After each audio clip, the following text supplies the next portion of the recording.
Is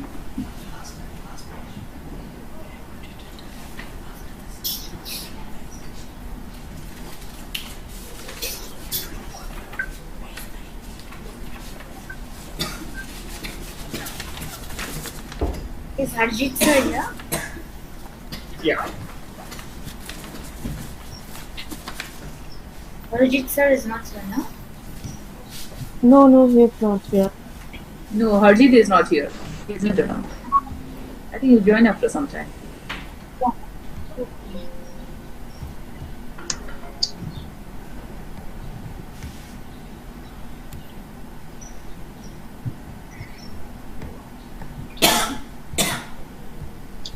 Ishaq sir is back on time. Good morning, Ishaq sir.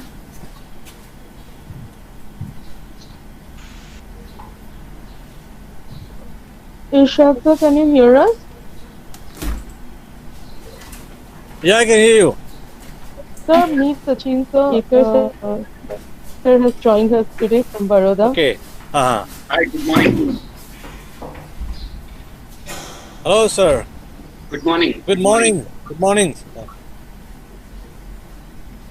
Good morning, sir. Good morning. Oh, Ishaq sir is traveling, it seems. Good morning, sir. Good morning, ma'am. Good morning. Good morning. Yeah, Morning. Sir, shall I begin the session? Yeah, I think you can. It's already 10. Good. Francis, has the live stream begun?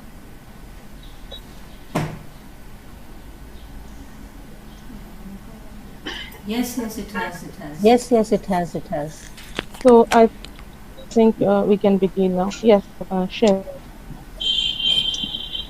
Good morning, all. Distinguished guests, paper presenters, participants, professor, and my dear colleague, welcome to the second day of National Students Online Seminar on Interrogating Literary Theory, organized by Department of English, Sikkim University. Today we begin with our second plenary lecture by Professor Sachin C. Ketkar. Sachin C. Ketkar is a bilingual writer, translator, editor, blogger, and researcher based in Baroda, Gujarat.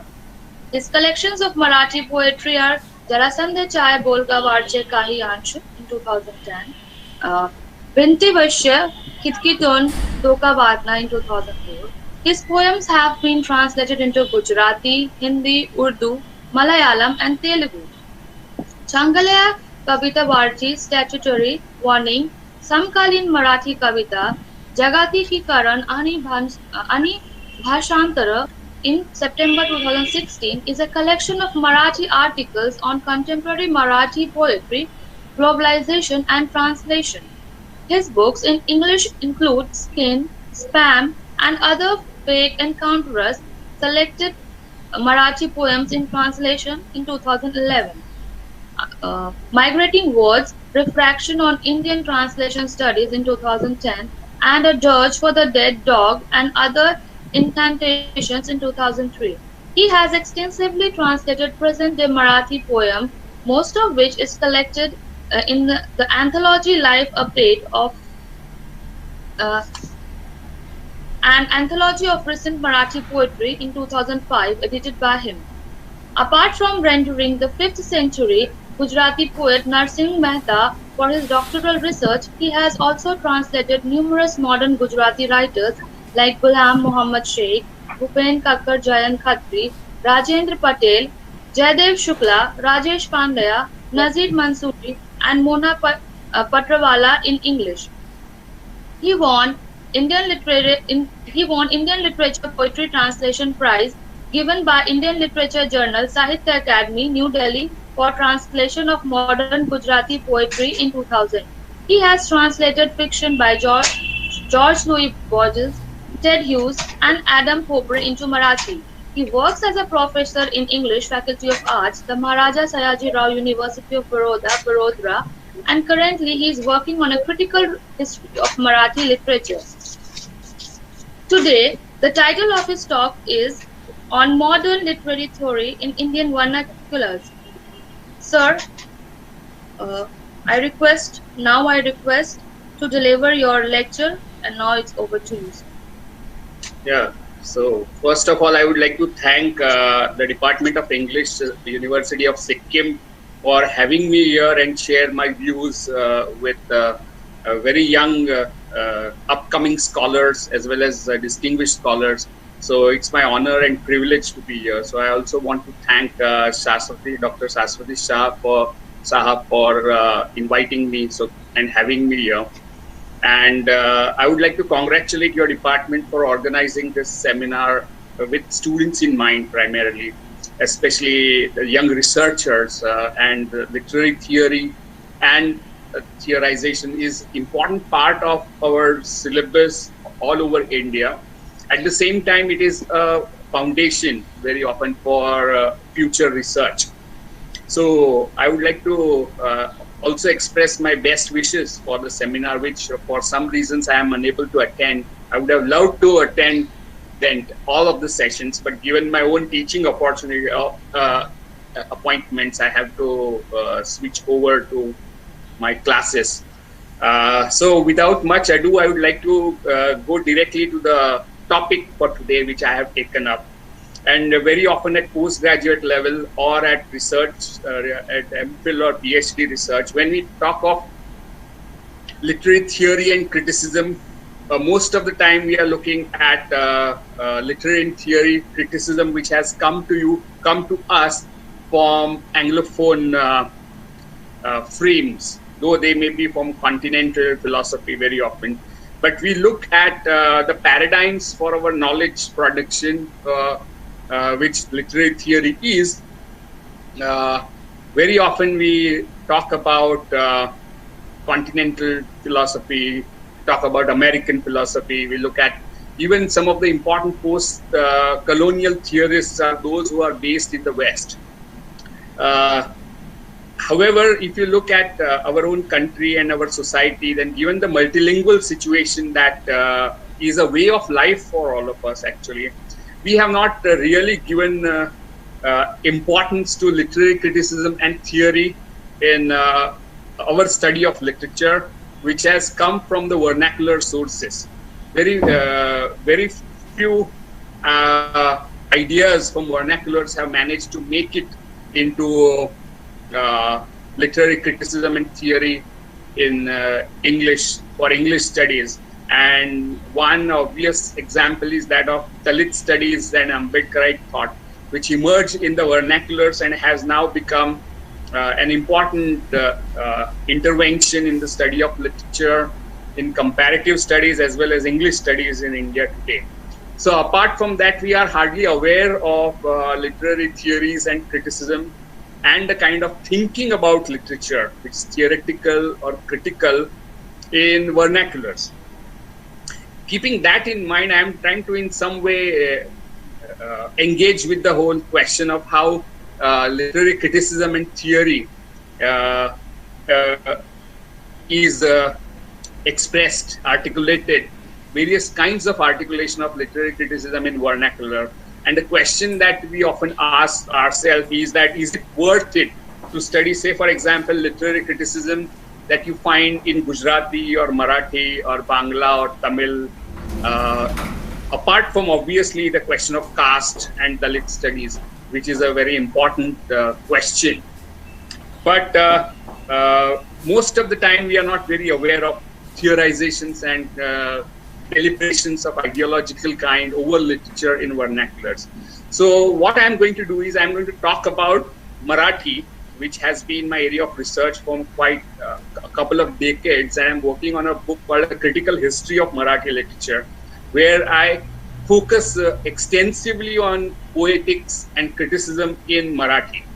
So I take up this opportunity to share this with all of you, with the hope that we start looking beyond the Eurocentric frames and start looking at criticism in vernaculars. And we have hundreds and hundreds of vernaculars in India, and many of them have a very rich tradition of thinking about literature. And Bangla is definitely one of the important languages. You can think of Hindi and so on and so forth. I will be speaking on Marathi, and I will be trying to develop some of my arguments which may interest you, and I would love to get a feedback, critical input from all of you. So I would like to begin my presentation. So I'm sharing my screen.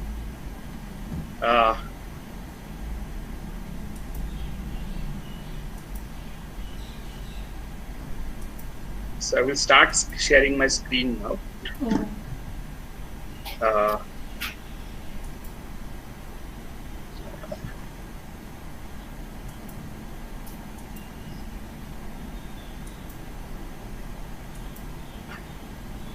So I don't know if I'm visible. Is my slide? Yes, it is. Yeah. It is. Yeah.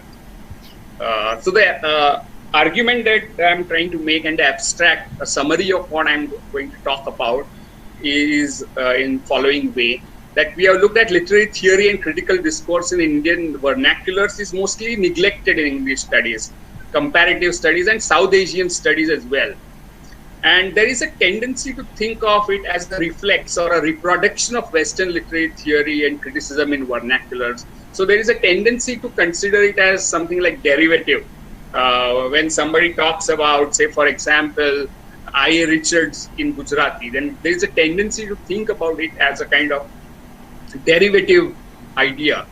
However, what I am going to do is I am going to draw upon ideas of world literature as conceptualized by David Damrosch and Darnez Gurizin to argue that literary criticism and theory in modern vernaculars is not a mechanical reproduction of the Western ideas, but they are interliterary intellectual projects that are shaped by cultural histories of the specific vernaculars. And critically unpacking them would reveal the historical dynamics of caste, class, and gender that are essential to understanding the history of vernacular modernities in India.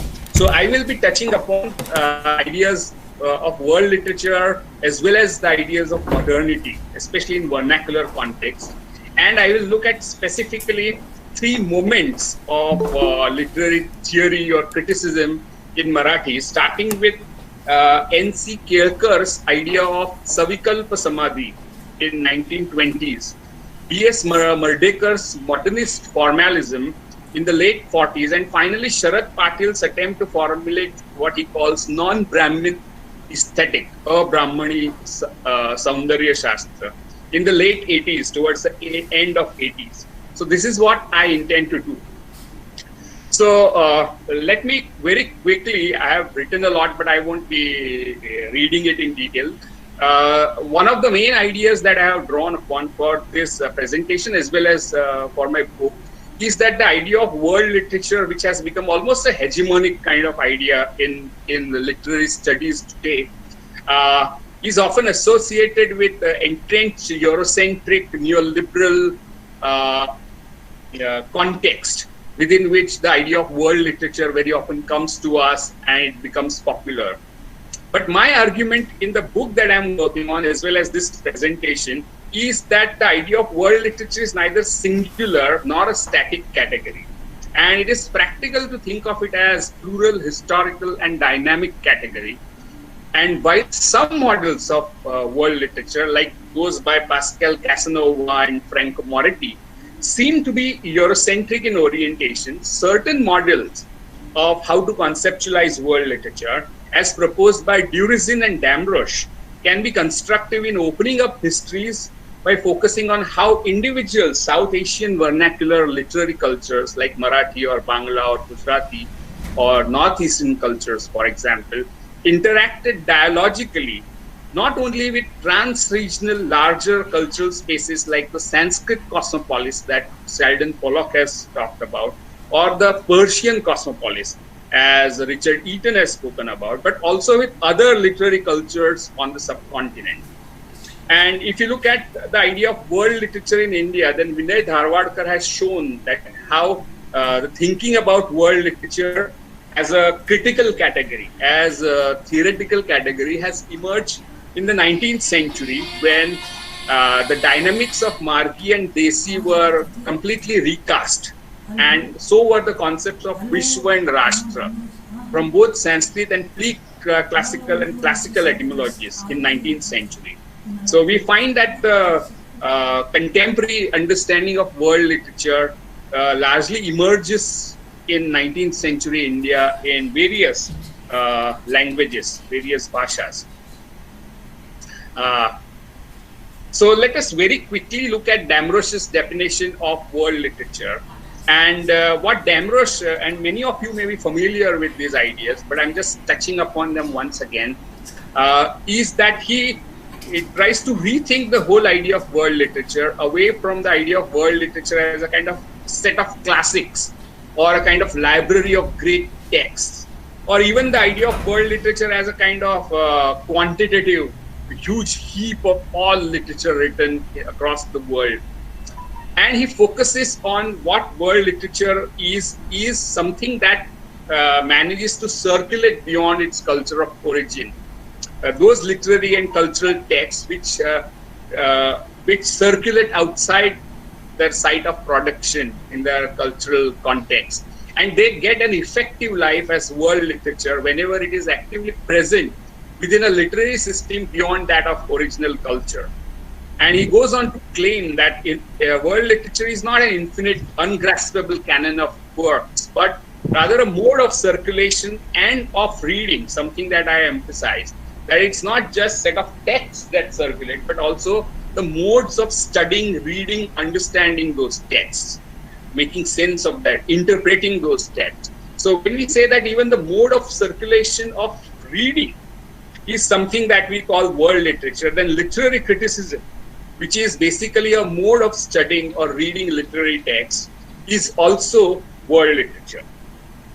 And the modern criticism that we have in vernaculars can be understood as world literature because it's a mode of reading which did not originate in these vernaculars but has come from very often largely Western contexts.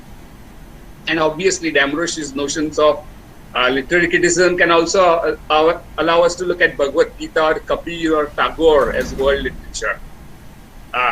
The second idea that I have extensively used in my book as well as in this presentation is the idea of interliterariness that is developed by the Slovak theorist Durizin. And Durizin is displacing the idea of influence or causality in thinking about cross-cultural exchange or cross-literary dialogues of all kinds. And very often the idea of influence is one-sided and it is mechanical.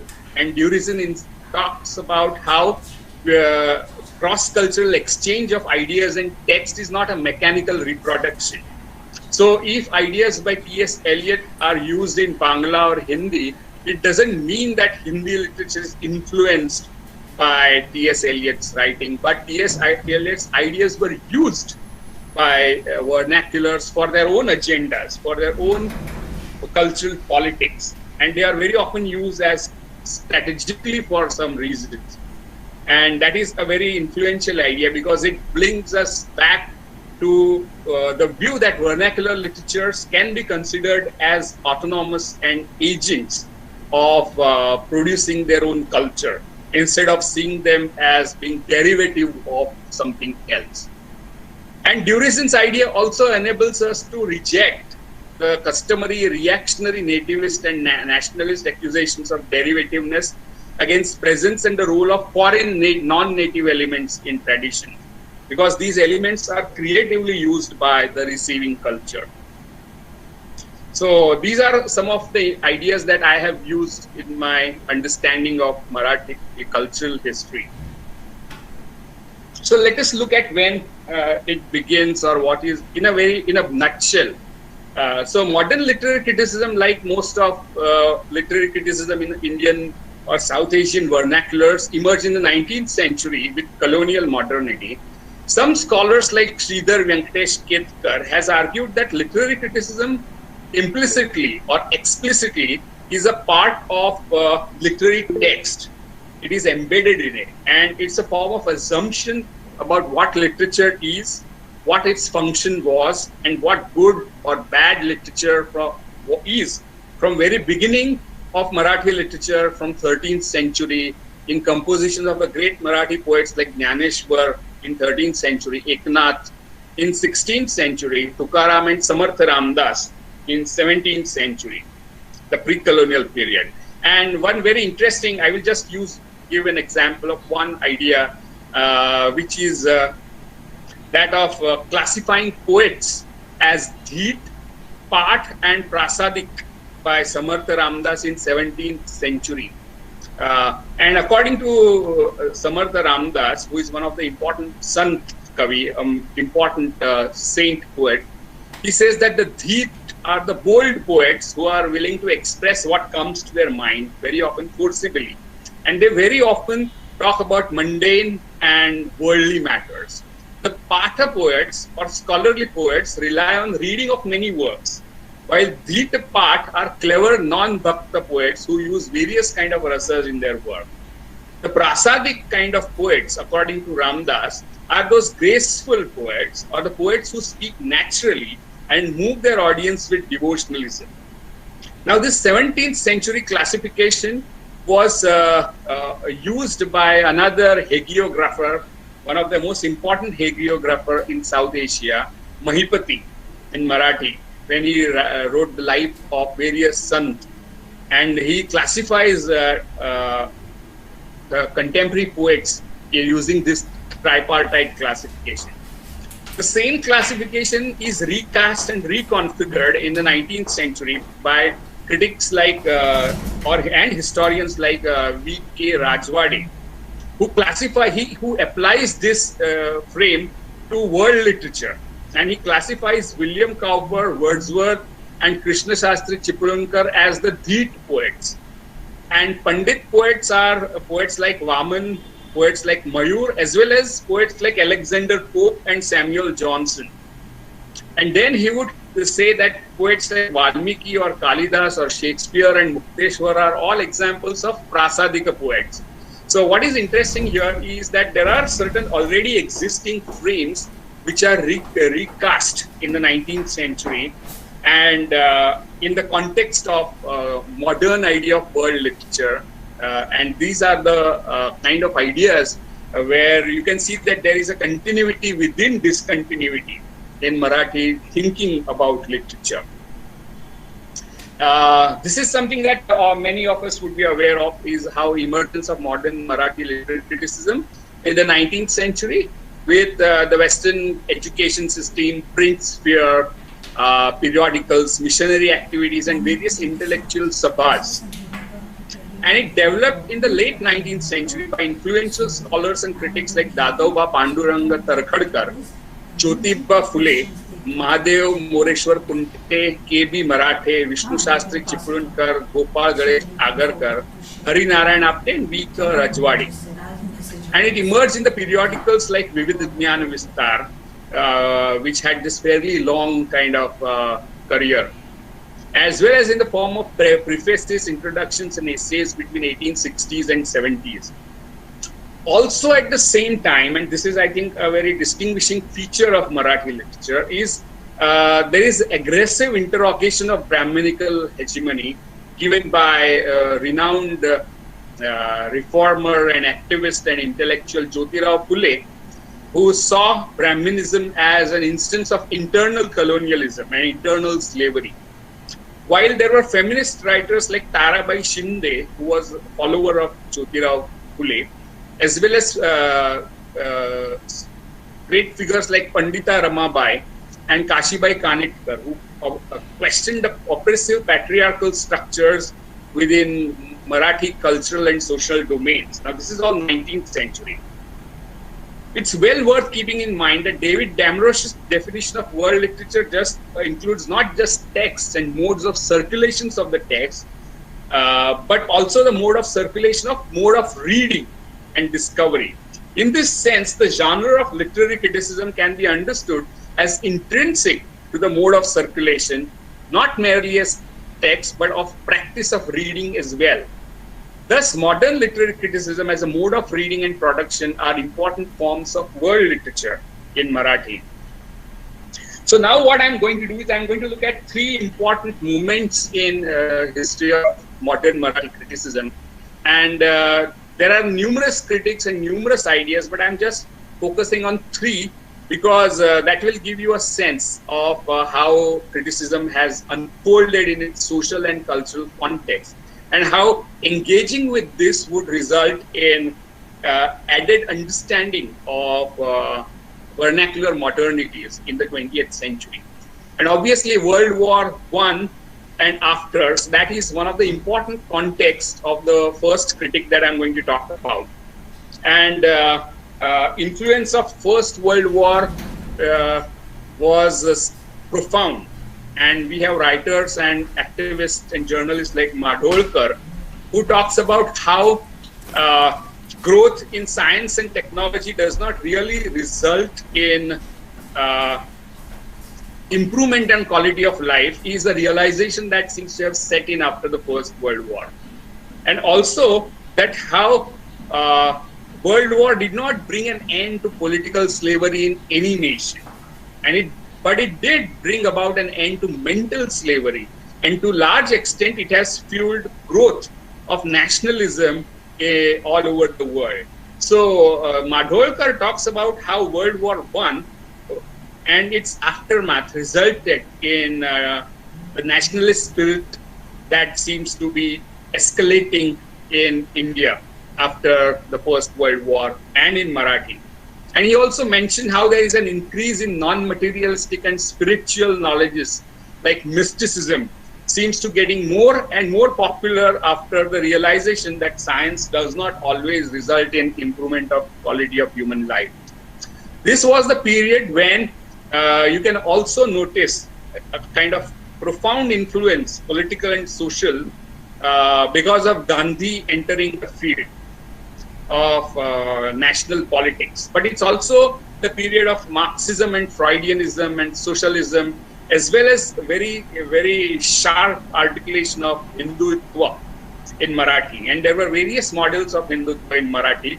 One that is, one or two which are quite well known today is one by Savarkar, another is by RSS and Hedgewar.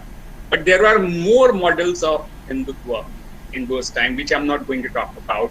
But in the domain of literary criticism and theory, the fundamental questions regarding nature and function of art, the telos of art, and literature became very prominent. That what is the function of literature? And critical self-reflexivity, as we are aware, is an important dimension of modernity. So these questions were widely debated. And the most heated debates were between the proponents of what is known as arts for art's sake, kala, kalesadi kala, by scholars like Nasi Phadke, and the proponents of arts for life's sake, like Visa Khandekar, who is much more well known. And the canon of world literature in Marathi also widened considerably to include going beyond the English Anglophone notion of world literature to Ibsen and Pirandello and Russian novelists and Bengali writers, most importantly, like Sarat Chandra and Tara Shankar, as well as, of course, Tagore. What was happening on the political scenario is also very important here, because we are going to talk about a critic who is a leading politician of the time. Probably due to the reforms, the so-called reforms initiated by the British government, like the Morley-Minto reforms, or the census, or the Montag-Chelmsford leading to the Government of India Act in 1919 and the Government of India Act in 1935, the electoral politics of representation based on number altered the way politics was done on the subcontinent and transformed the dynamics of identity politics based on region, religion, caste, and language. And the leaders of non-Brahmin movement, Abrahmani Chalwar or Andolan, which was initiated by Jyotirao Phule, which had turned into a movement called Satyashodhak and later on non-Brahmin movement, right? Found a new leader under Chhatrapati Shahu of Kolhapur. And they relentlessly attacked the nationalist movement led by Congress and Tilak. And they were often supported by the government, who wanted to derail this nationalist struggle. However, after the death of Tilak, who was one of the leading political figures, the divide between his Brahmin followers also surfaced. So Tilak's Brahmin followers in Congress, like the critic I'm going to talk about just now, N.C. Kelkar, 1872 to 1947, among others, unwittingly had to accept leadership of Gandhi due to his pan-Indian appeal in spite of differences. The death of Chhatrapati Shahu in 1922, the non-Brahmin movement, which was led by Keshavrao Jede and Savarkar, broke into several factions owing to tensions between the Marathas, who claimed superiority due to their Kshatriya Varniya status, and others, as well as due to growing economic class divide. So, and after 30s, interestingly, what happens that the non-Brahmin movement, which was attacking Congress, led by Tilak, merged into the Congress with coming of Gandhi, which changed the politics of Maharashtra forever. And so the Tilak loyalists were either who had broken off, now again had to enter Congress. And so did non-Brahmin movement. And that was the profound influence of Gandhi. And the upper caste non-Brahmin leaders who came from Phule's ideology, that was sharply critical of the Varna system, were strangely now supporting Varna system, but criticizing Brahmins. So this is the first critic that I'm going to talk about. Is Narsi Chintamanrao Kelkar, who was a leading playwright, journalist, thinker, but also a politician associated with Swarajya Party, which many of you would be aware of. And he was also one of the leaders of Hindu Mahasabha, and who had come up with a very different kind of model of Hindutva compared to his successor, Savarkar. And this is just digressing that Kelkar's Hindutva was more of a kind of guarding, it was a defensive model of Hindutva, which tried to prevent the onslaught of conversion or attacks on Hindus, as against Savarkar, which was far more exclusivist, nationalist, and majoritarian. So you have a very different emphasis. He was also one of the important literary theorists, and he gave his one of very influential ideas in 1921 in Sahityak Sammelan in Baroda on his theory of Vangmay. And he comes very close to the debate of arts for art's sake versus art for life's sake that seems to happen with writers like N.S. Phadke that I mentioned earlier. So he evokes critics like Spinagaon and Waldo Dunn. He confesses that literature is impossible to define. So he draws upon ideas of Sanskrit poeticians like Mammat and Kshemendra in his formulation of literary aesthetics. So what is important for us that it's very incorrect to say that literary criticism in the vernacular is a simple reflex to the Western model. What is coming up here is a kind of interliterary formulation here, that you're taking some ideas from Mammat and Kshemendra, but you're also evoking Western scholars and you're taking their ideas and putting them together to formulate a new kind of framework, which is vernacular literary theory. And that has a cultural and political context, which I mentioned earlier. The idea that literature is everything written or spoken is what Vangmay means, but he goes on to provide a simpler definition, saying that whatever speech is memorable is literature.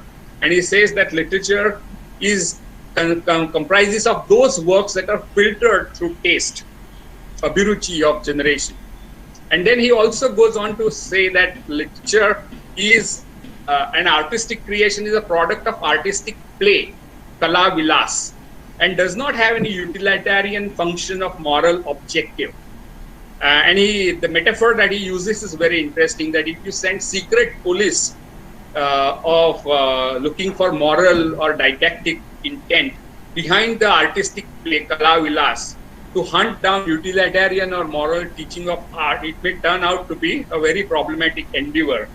And then he goes on to say that that a person who is interested in lighting lamps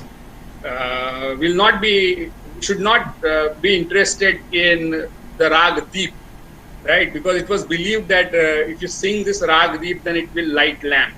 So that's the metaphor that he uses. He says that our objective, hetu, and the outcome, phala, of art are one and the same most of the time.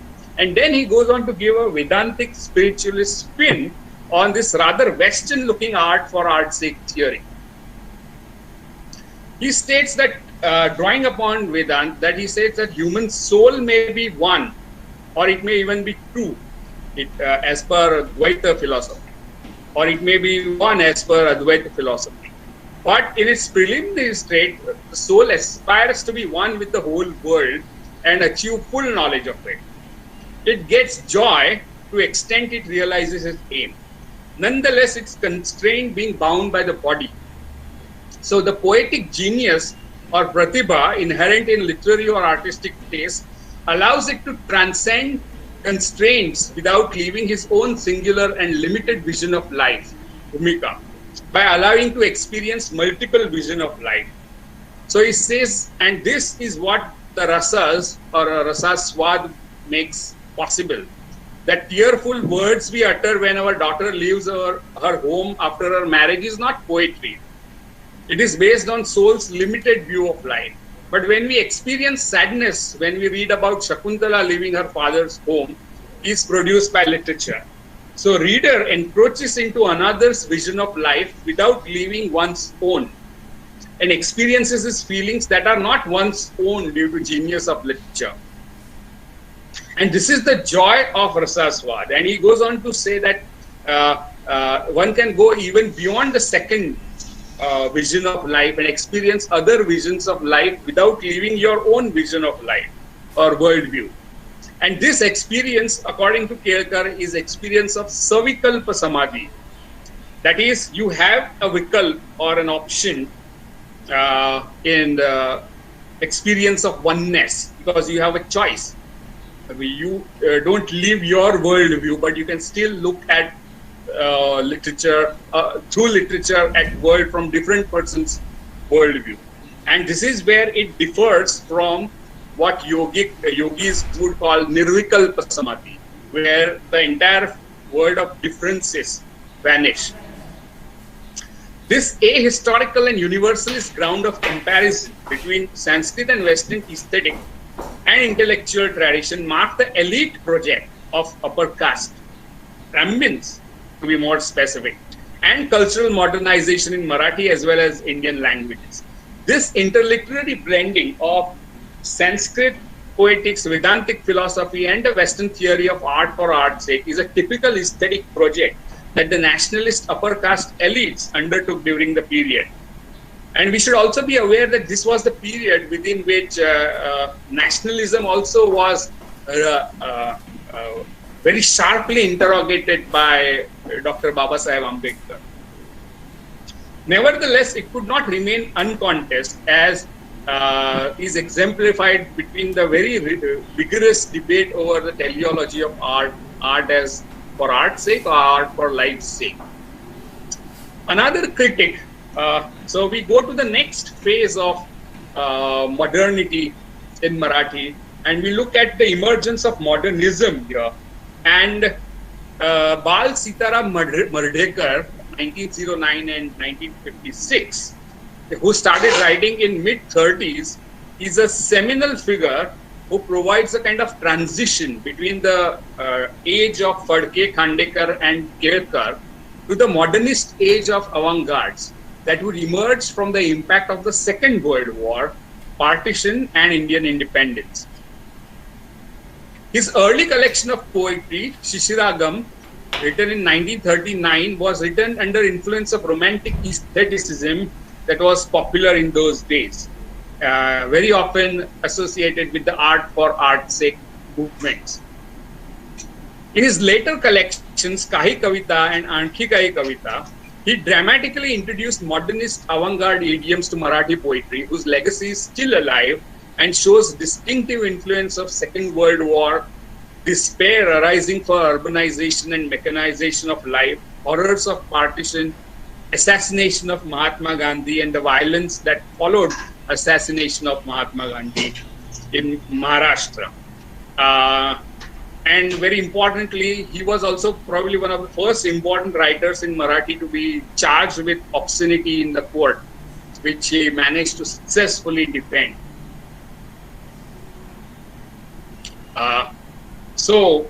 What brought this about is the impact of the Second World War. And neither India nor Maharashtra could escape the global transformation that it unleashed. The immediate economic impact, obviously, as well as urbanization and trade union movement escalated. However, Merdekar is one of the earliest critics to develop a theoretical system of aesthetics as a branch of modern knowledge in Marathi. So aesthetics or Saundarya Shastra becomes one of the important Shastras. And very often the followers or the people who would be writing aesthetics, about aesthetics in Marathi, would think that they are contributing to a kind of global domain of knowledge. So they would draw upon the Western scholars, Sanskrit poetics, as well as try to formulate or contribute to that field. But Merdekar remained one of the first and important points of departure. And his books are Vangmayin Mahatmata, Great Soulness in Literature, Saundarya Ani Sahitya in 1955, and his English books like Arts and Man, 1937, and 2 lectures on aesthetics of literature in 1944 are in English. But he develops his formalist thesis on aesthetics. He engaged with a range of scholars, including Kant, Croce, Coleridge, Richards, Clive Bell, Bertrand Russell, Sanskrit poetics, Marxist dialectic materialism, psychological theories of art, symbolism, Stella Cranbridge's idea, and Anand Kumar Swami's ideas, in order to come up with his own framework. But to illustrate his ideas, he would draw upon several Marathi poets like Yashwant Girish, Madhav Julian, Keshav Sut, one of the first important modern poets in the beginning of 19th century, and Balakavi, who was a great influence on Merdekar, as well as English poets to exemplify his idea. So here is vernacular literary theory, which draws upon the vernacular literary tradition, the intellectual tradition, as well as Western, and then come up with a body of knowledge that is interliterary to a large extent. I will just talk about his one, and he has written extensively about aesthetics, but I will talk about his attempt to theorize newness, or in context of modernism and modernity, in his very important address to Maharashtra Sahitya Sammelan in Mumbai in 1950. He notes that modernity is a larger social and cultural condition that is relative to each period in history, but is based on contemporary intellectual and emotional tendencies like Navinata or novelty, but Merdekar uses it in the sense of creative originality.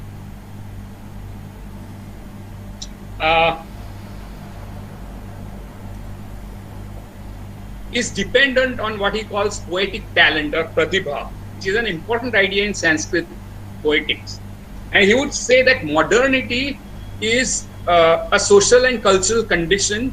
So Tukaram was modern in his period, while Madhav Julian was modern in his time. Therefore, study of modernity, according to Merdekar, would involve study of social and cultural and linguistic change. However, such a study would not reveal key to poetic originality or navata or navinata.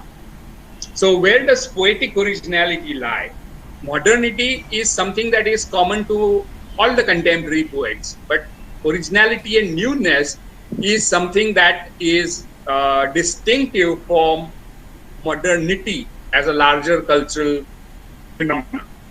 So then he would talk about how ideological and linguistic changes which are typical to the period are reflected in Tilak's, Reverend Tilak, not to be confused with Bal Gangadhar Tilak, is revealed, and how it's modern. Modernity is also something that is which encompasses all the writers of the period, but creative originality or Navinata is unpredictable. So while Keshav Sut is the first modern poet, late 19th century, early 20th century, but in terms of creative originality, which is the function of poetic talent, Bal Kavi is the first and the last, according to him, in Marathi, new poet. So this distinction between modernity and newness is very important. And how does he distinguish it is that he says that all poetic mode of experiences life is essentially different from non-poetic mode. So the emotional response of a non-poet to something, say watching the stars at night, would be characterized as X. A poet responds to the same experience by setting up an emotional equivalence, X equals Y, which a non-poet does not do. For instance, Bal Kavi would experience the twinkling of the stars as a girl half asleep. So this emotional response of equivalence that a poet is capable of is what is Pratibha all about, and it is in this domain that Navata or Navinata, creative originality of poet, would be experienced. So poetic mode is mode of experiencing life through new emotional equivalences, and whether this is a very good definition of poetry or not can be questioned, but it definitely characterizes Mardekar's own mode of poetic expression. So you can see that how his theories, which claim to have certain objectivities, is actually his own technique, mode, his own preoccupation as a poet. The theory of modernity, and then what I have talked about, I'm not going to read this because we don't have that much time on our hand, but all of us are aware of how arts for art's sake and the belief in autonomy of art is associated with the rise of modernity, post-enlightenment in the West, as Habermas has pointed out. And the whole the trifurcation of spheres that Kant's three critiques talk about in terms of science, morality, and art becomes a kind of compartmentalization, with each compartment having its own intrinsic rationality. And that is the source of the notion that art is autonomous in the West. However, in India, there is also, we find that this does not come through this kind of enlightenment history, but through colonialism. Habermas has pointed out that there is a tendency towards a greater autonomy in definition and practice of art, and this movement towards autonomy and specialization results in greater distance between cultural experts and that of larger public. And one can definitely notice the striking parallels between the trend towards autonomy in art, specialization, and growing distance between these discourses and general public, even in India and Maharashtra. However, in context of India, the production of three distinctive spheres seems to not have happened out of collapse of substantial rationality, as Habermas is pointing out, but it has happened due to colonial regime in the West, in the East, unlike West. Hence, the aesthetic projects of positing art as autonomous have to be seen in the light of colonial content, underwritten by anti-colonial nationalist ideologies that are there in Mardekar as well as in Kelkar. Pertinent to understanding of elite modernity, underwritten by nationalist or sub-nationalist impulse in Marathi, is Partha Chatterjee's ongoing critique of Anderson's formulation of nation. And this is all well known, but I'm just touching upon it, as a modular construct existing in empty homogeneous time of modernity, and expressed through unbound abstract serialities or categories like nationalities, citizenships, and intellectuals, and so on. On the other hand, Anderson notes that bound serialities of ethnic identities are conflicting and constricting. Chatterjee argues that Anderson's understanding of modernity is utopian, while real modernity, especially in post-colonial spaces, exists in heterogeneous times and entrenched in bound serialities. and exist in tension with empty homogeneous time of global capital. So while this tension is clearly articulated in Phule and Ambedkar's critique of and their political strategies in political domain, this tension can be seen clearly in identitarian literatures, in bound-up serialities like Dalit, feminist, Adivasi, Grameen, Muslim literatures that became prominent in Marathi after 1960s. So what happened after 1960s is not something that I'm going to go into detail, though I have brought it here. But one point that I will just try to mention is that during the Nehru years, Sudipta Kaviraj has pointed out that Indian democratic politics resembled politics as if they were practiced in the West, where the fundamental political identification were on class or ideological lines. After Nehru's death, democratic awareness spread to the lower stratas of the society, where the foremost groups began to voice expectations. So by 70s, the intermediate caste, those between the upper caste and the scheduled caste, started to form alliances and coalitions and altering the dynamics of class politics. And this finds its counterpart. Sudipta Kaviraj is talking about national politics, finds a kind of expression even in Marathi and Maharashtra. And the rural-urban divide continues, and the politically dominant caste, Maratha Kunbi caste, cluster, came to forefront in mid-70s. There was factionalism. And it is this time that we find movements like Grameen Sahitya, nativism and feminism emerge, challenging Nehruvian socialist internationalism and dominance of cosmopolitan urbanism as well as Brahminism and patriarchy. So with Dalit literary conceptualization came about other conceptualizations like Grameen Sahitya, which was extensively theorized by people like Anand Yadav. Nativism, Deshivad, towards the end of 80s, was extensively theorized by Bhalchandra Nemade, and of course feminism and other movements. So it is in this context that we find that the predominant mode of artistic expression is poetics of realism. And we see that the Brahminical or the Brahmin hegemony on Marathi politics is displaced.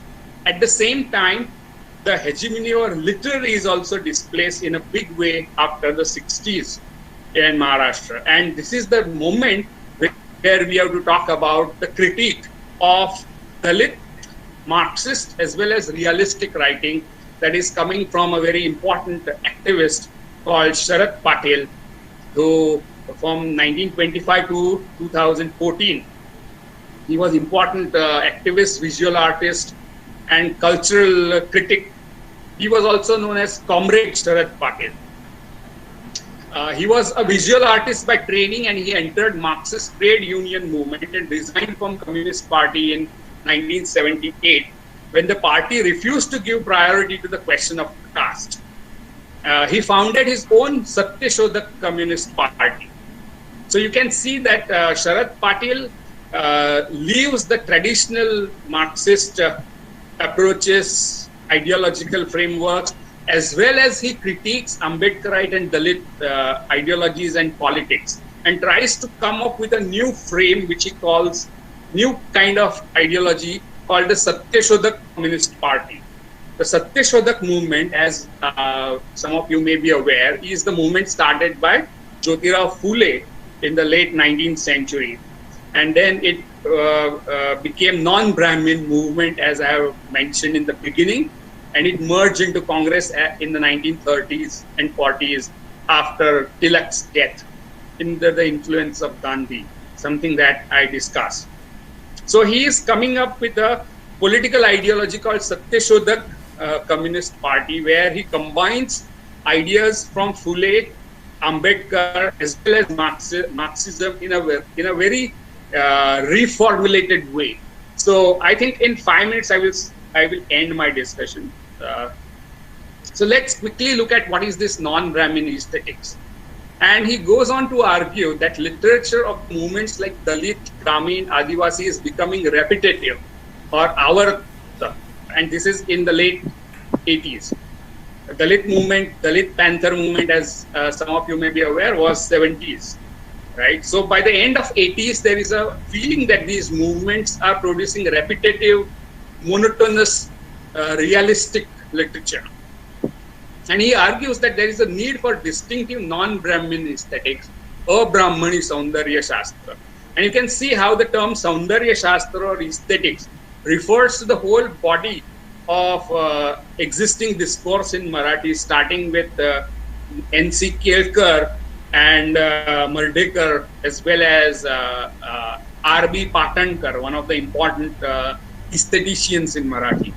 So he is formulating this non-Brahmin aesthetics by critically rethinking philosophical heritage of both Ambedkarite Buddhism and classical Marxist reading of intellectual tradition.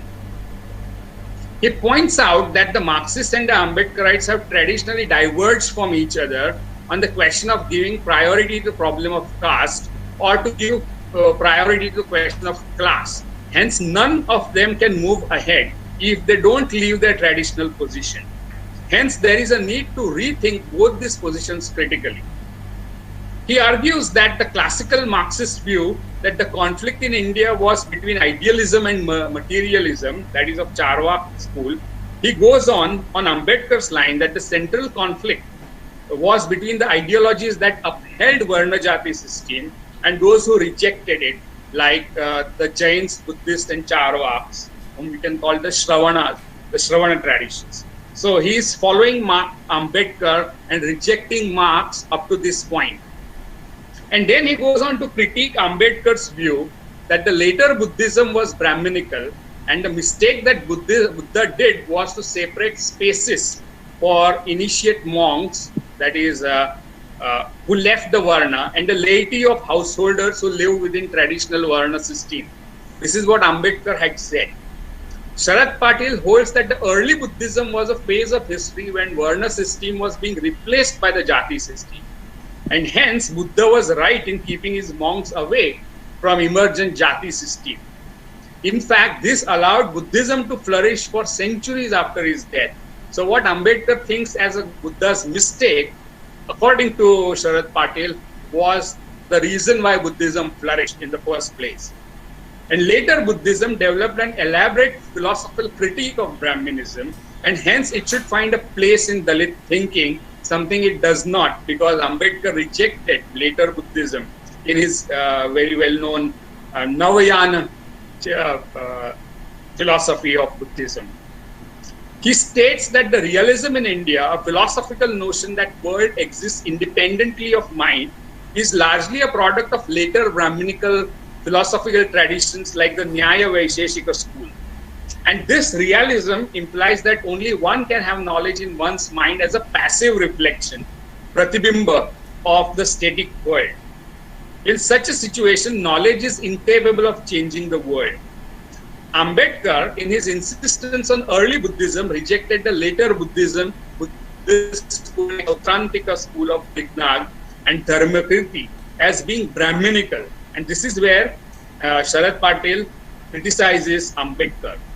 He says that the schools like Sautrantika were profound critiques of Brahminical schools like Nyaya Vaisheshika, and hence produced and promoted the notion that the world, that the knowledge of the world and the world, the relation between them is dynamic and active process of meaning production, and hence capable of changing the world. So the Dalit literature should create aesthetic based on the Sautrantik Vijnanvad of later Buddhism, is what he suggests.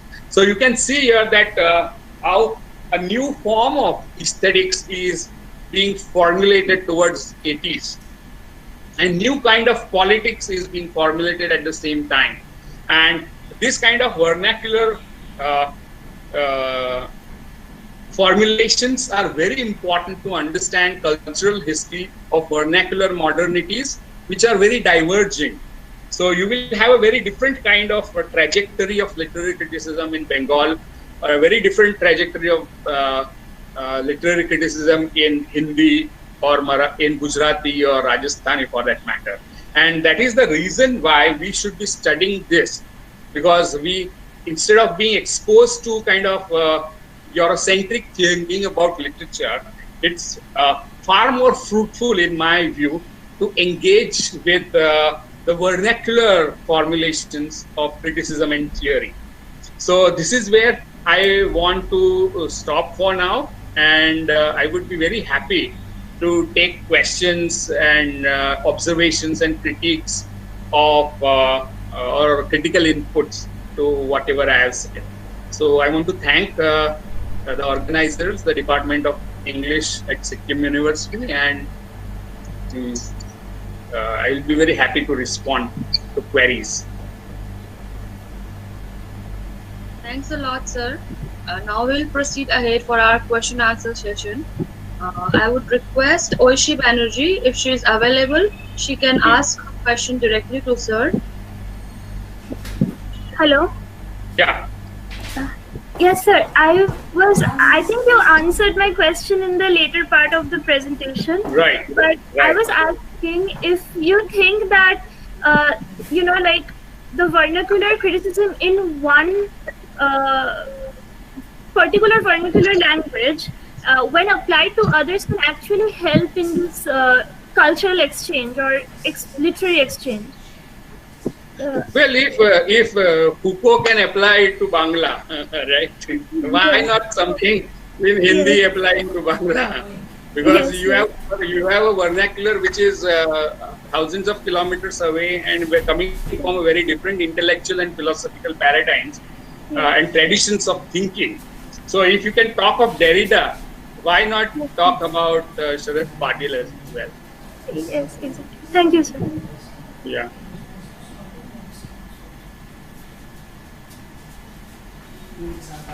But thanks for that very interesting question. Sir, there is a question from YouTube viewer, our YouTube viewer, sir. His name is Rindan Kundu. He is from Sri Sri University, and his question is, yes, sir. And his question is, he has asked to you, do you think that we should decolonize the concept of world literature by initiating an insurrectionary reading of Indian literatures? In some way, I'm trying to do that. My own project, right, is to look at how world literature can be used for our own purposes. And what I have argued in my book is that there are several models of world literature, right? Some of them are hegemonic because they are Eurocentric, but there are other models of world literature in the margins and peripheries of literary theory. And one important example is Ioannis Durizin, who hardly gets taught in any universities in India, right? And maybe he's marginal even in the West. So you take a marginal figure who comes from a cultural background which is similar to ours, East European linguistic situation very closely resembles Indian situation in terms of multiplicity of languages and diaglosias of all kinds. So so on one hand, you cannot reject the international formulations completely. So decolonization does not mean rejection of everything that is Western or something like that. Right? So decolonialization would be something what I think Miliono has mentioned as border thinking. Right, thinking which stays on the borders or in the peripheries, in between states, and like Gandhi using peripheral philosophers like Ruskin, who was not considered as major, or Thoreau, or even Tolstoy, and he's coming up with his own framework by drawing upon things that are marginal. Right, so that is, I think, one way to go about decolonizing the notion of world literature itself. And once you do that, I think it has got certain utility in opening up the histories of vernaculars. That's what I feel.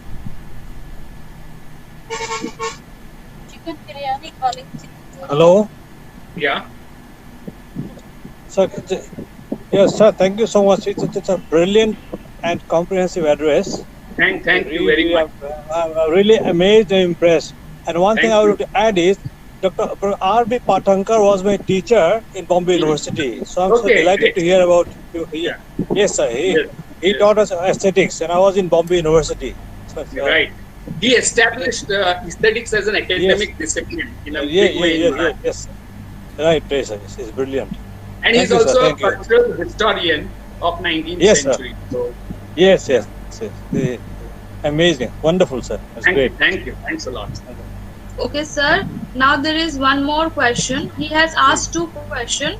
Okay, sir. His name is Haruna Al-Qasim Kiwaya. His first question is, what is difference between literary theory and literary criticism, and do they have similarities? These are his two questions, sir. It can be debated, but how I see is literary theory would be a kind of larger intellectual framework about what art is and what its function is in society, right? And it would also comprise of what is creativity and so on. Criticism is more of analysis and evaluation and classification, which draws upon literary theories, right? So criticism has got more of this applied side to it. Well, I'm not saying that it is practical criticism only, but I'm saying that it has tendency to analyze specific literary texts and authors, while literary theory is far more abstract and general in the sense of looking at what art is, what art should be in a particular cultural society, the culture in society and its function and so on. So they have very different emphasis from each other. Though both of them are related and in dialogue, because you cannot come up with a literary theory without analyzing literary text. And you cannot actually go on analyzing literary text without drawing upon literary theory, right? So they are not mutually exclusive domains, but I think they are domains with different emphasis and orientations. That's how I would look at it. And what was the other question? So this was the thing. Do they have similarities? So that's what I say. Each draws upon the other, but they have a different orientation and different emphasis in their. So this is sorry, just to interrupt a little. Please. So this is in continuation with with what you answered to Rindon. I was also thinking that in the context of the 19th century literature in Bengali, which is something that I do, there are a lot of Western thoughts which actually influence the writers at that point of time. For instance, there is positivism, for example. So there is so much that they are already taking into formulate what we call modern literature that was being written at that point of time. Similar thing happened in Marathi as well. You are absolutely right. So in that case, those cannot be outrightly rejected, saying that they have come from the West, but because they actually informed the way we understand modern Indian literature, for that matter. I would see it in a different way. When you say it came from the West, you are taking away agency from people who are using positivism, right? So positivism was taken by the colonized for their own agendas. Exactly. The way they applied it is something that is. So there is an element of choice and creative use of that idea. It's not a mechanical reproduction of positivism in the West. Exactly. Right. It's not that. So I would emphasize this agency and creativity and specific historical agendas. And I'm glad you brought this up. It's a very, in Marathi, positivism became a central notion in historiography and history writing. And history writing was deeply implicated in the nationalist, anti-colonial nationalist projects. So positivism in the West was not part of any anti-colonial project, but positivism in Indian languages is a part of nationalist reformist ideologies. So you have to be careful in saying that it came here. It didn't come. We took it for a certain purpose. it was adapted and, let's say, indigenized in a way. And it was utilized and deployed for a different function. Exactly. Right. Thank So you, sir. I am always against the idea that positivism came to India. It didn't come. We took it and we used it for our own purposes. But that is a very important question.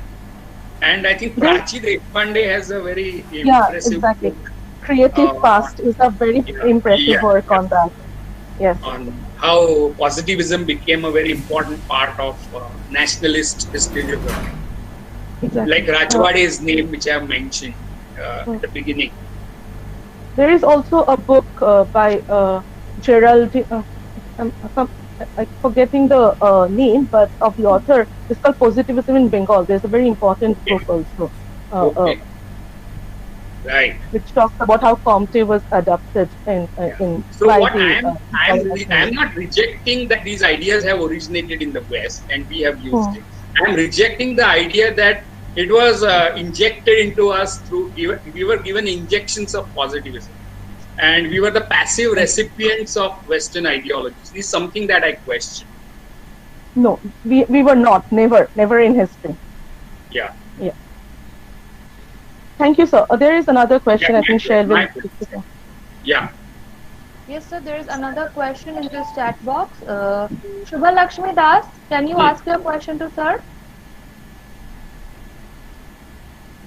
Hello, ma'am. Sir, I loved your presentation and it was highly enriching.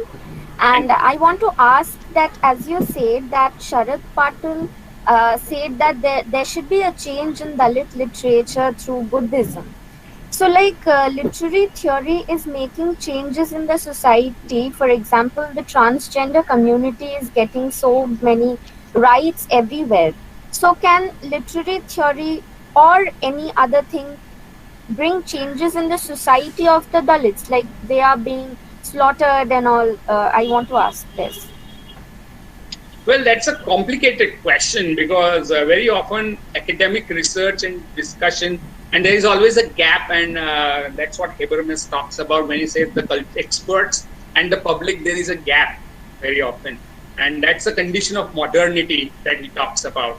So very often the literary theory and criticism may or may not have a direct impact on society. Literature has far more impact. For example, Dalit literature definitely has influenced Marathi society, but that doesn't mean that the caste oppression has ended. But it sensitizes and it raises awareness about the issues, which is very important. So it may be not dramatic change, but it definitely does the work of raising awareness. And same would be, I would apply to transgenders and their condition. That people, very often oppression takes place for transgender through ignorance. And when you come across literature by transgenders, you are aware of the social, cultural aspect as well as personal lives of transgender, and you discover, and it sensitizes you and it changes the way you look at transgender. So it does not bring about overnight dramatic changes, but it definitely has an influence on a smaller scale. Same cannot be said about literary theory and criticism is far more in the institutions itself. While literature has circulation outside academy is something that we need to bear in mind. But coming back to what you started out with, Sharad Patil's, he's not saying that you should take up Buddhism, right? He's not telling, because Marathi Dalit literature has come from neo-Buddhist writers, many of them, not all of them, many. Large section of Dalit writers in Marathi come from a neo-Buddhist background. So they are the people who converted to Buddhism with Dr. Ambedkar. But they follow Ambedkar, and it's high time Sharad Patil feels that we should look beyond Ambedkar and beyond Marx, because both get stuck in certain places. And an example that he gives was that the Ambedkarite conception of Buddhism has to be rethought. Right. At the same time, Marxism has also to be reconfigured to give primacy to the question of caste. And later he would also talk of gender as an important aspect. So gender and caste should be brought back to, should be at the center of Marxist analysis, not just class. So we are talking of intersectionality in vernacular theory. That it seems to emerge before the notion of intersectionality in Dalit feminism with Sharmila, Reggae and others in the mid-90s. So he's not talking that you should follow Buddhism. He's not telling Dalits to follow Buddhism, because most of the Dalit writers are Buddhists, not all of them. They are Buddhists, but their conception of Buddhism has to go beyond Ambedkar's reading of Buddhism, is what he is trying to say. Thank you, sir. Thank you so much. Yeah.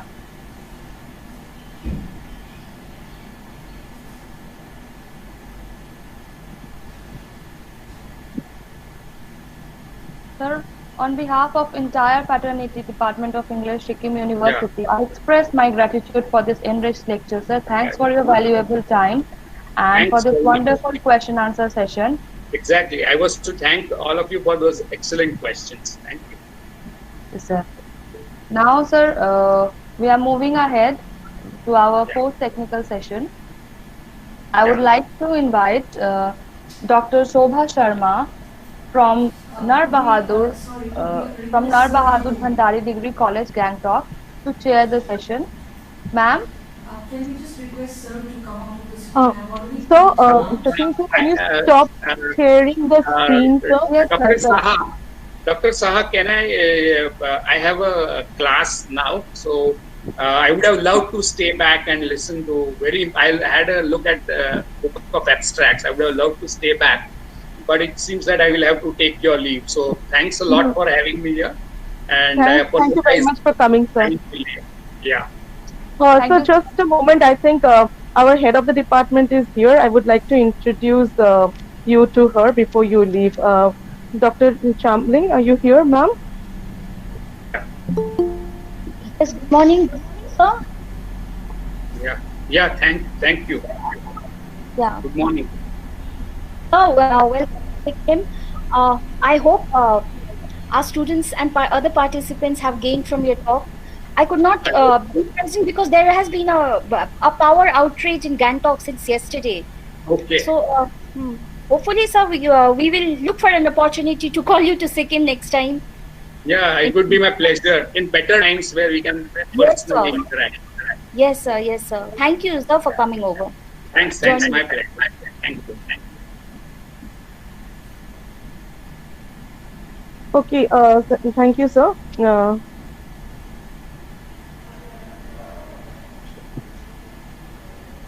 Shall we can begin with the next session? Yes.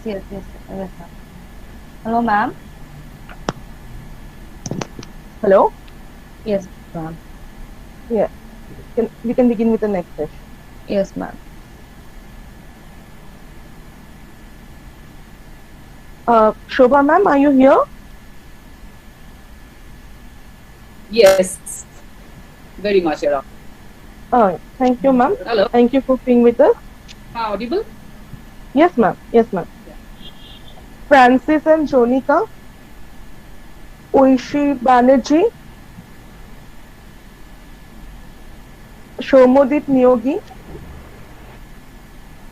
Veronica Baroy, and Diksha Thapar.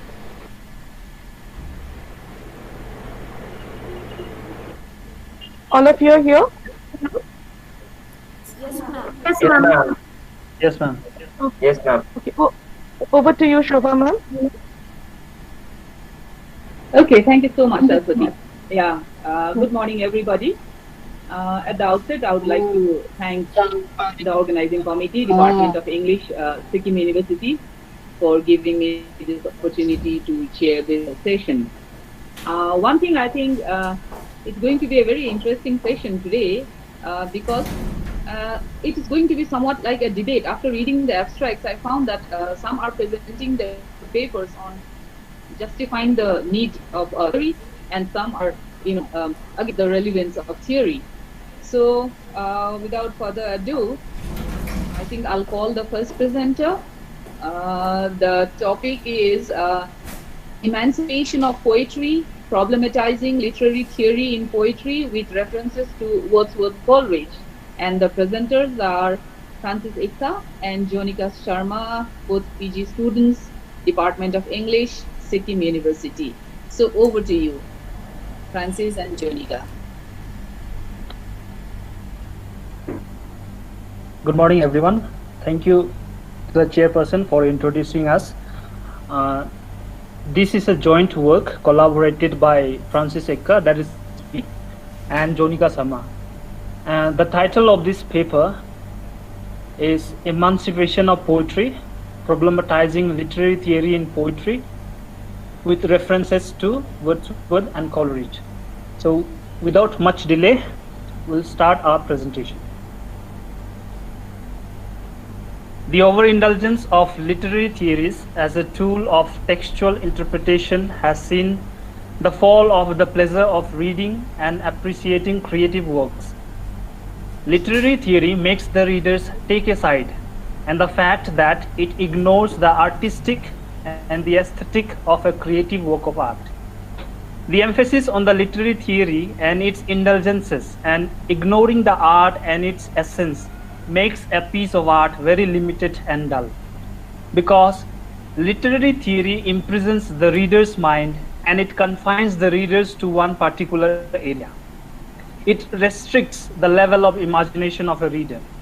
On the other hand, an individual's mind cannot be imprisoned, as creativity and imagination is forever boundless. Moreover, poetry is born of imagination and creativity.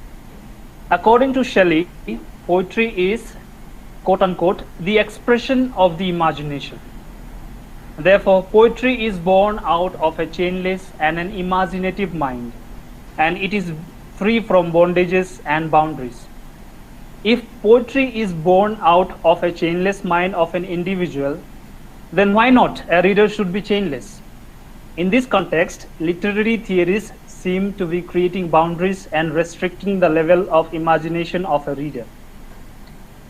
Delving into the discussion of poetry, that is the ultimate creation of creativity and imagination, while interrogating literary theory as a hindrance to the pleasure of reading, it is almost impossible to think of any other poets than Wordsworth and Coleridge. The intellectual relationship that they shared and their poetry resulted in a spiritual connectedness to the readers, which has scarcely anything to do with the literary theories. Wordsworth and Coleridge, not only they influenced each other, but they created a transcendental space for the readers. Their poetry calls attention to the harmonious and symphonic world and led entry into the world of imagination. For instance, when we read Wordsworth's The Solitary Reaper, we imagine ourselves to be partakers in the bittersweet story of the solitary reaper reaping in solitude, singing a melancholy strain along with the reaper. Behold her singing in the field, yon solitary highland lass, reaping and singing by herself. Stop here or gently pass. Alone she cuts and binds the grass and sings a melancholy strain. Oh, listen, for the vale profound is overflowing with the sound. So the beginning of the poem marks the perfect rendition of sound and image of the setting that makes the reader ecstatic and drives in them the eagerness to pursue farther in the world of solitary highland lass. The readers also imagine themselves to be in the place of the weary bands of travelers in some shady haunts, and that the song of the reaper lightens their burdens in times of discontentment and displeasure. The song seems to have no ending, as it went on echoing even when the poetic persona is far gone and mounted up the hill. The readers seem to be having the same experience as that of the poetic persona. Therefore, the perfect blend of the memories recollected in tranquility of Wordsworth and the imagination and the ultimate realization of the reader